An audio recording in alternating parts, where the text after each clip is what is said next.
Welcome to Virupakshi news channel.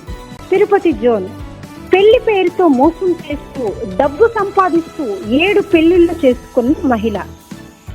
వివరాల్లోకి వెళితే కడప జిల్లా చిట్వేలు ప్రాంతానికి చెందిన నాగమణి అనే మహిళ గతంలో 5 పెళ్లిళ్లు చేసుకుని మనవడు మనవరాళ్ళు ఉన్న వయసులో కూడా తాను అనాథనని మగాళ్లను మోసం చేస్తూ మోసపు కబుర్లతో పరిచయాలను పెంచుకుని నమ్మబలికి తనను 6వ పెళ్లి చేసుకుని చివరికి తన నుండి 3 లక్షల నగదు 40 గ్రాముల బంగారాన్ని దొంగతనం చేసి తాను లేని సమయంలో పరారైనట్లు తిరుపతి రూరల్ ప్రాంతం పులికొంటకు చెందిన తేజ అనబడే మోసపోయిన 6వ భర్త తన ఆవేదనను వ్యక్తం చేశాడు. వరుస పెళ్లిళ్లతో మగాలను మోసం చేయడమే కాక అనంతపురం జిల్లా తాడిపత్రి పరుమానుపల్లి విలేజ్ కు చెందిన అమర్నాథ్ రెడ్డిని 7వ భర్తగా వివాహం చేసుకుని తనను బెదిరిస్తూ చంపడానికి సిద్ధపడిందని తిరుపతి ప్రెస్ క్లబ్ లో శుక్రవారం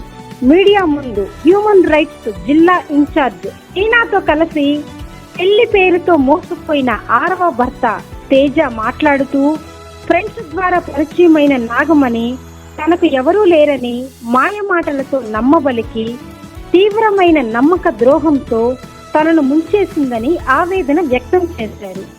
ఆమె నుండి తనకు రావాల్సిన డబ్బు బంగారం తిరిగి ఇప్పించాలని ఈ సందర్భంగా పోలీసు అధికారులను కోరారు. తేజ తనను 6వ భర్తగా మోసపు మాటలతో పెళ్లి చేసుకున్న నాగమణికి ఫోన్ చేస్తే తన 7వ భర్తతో నన్ను చంపిస్తానని బెదిరిస్తున్నదని పాత్రికేయులకు తెలియచేశాడు. ఇలాంటి మహిళ మరో మగాడిని మోసం చేసి పెళ్లి చేసుకోకుండా చట్టాలను తీసుకురావడమే గాక న్యాయం చేతుల్లోంచి పోలీసుల చేతుల్లోంచి తప్పించుకొని మరో మగాడి జీవితాన్ని పెళ్లి పేరుతో గొంతు కోసే చర్యలను బ్లాక్ మెయిలింగ్ విధానాలను అవలంబించకుండా కఠినంగా శిక్షించి తనకు న్యాయం చేయాలని ఈ సందర్భంగా కోరారు.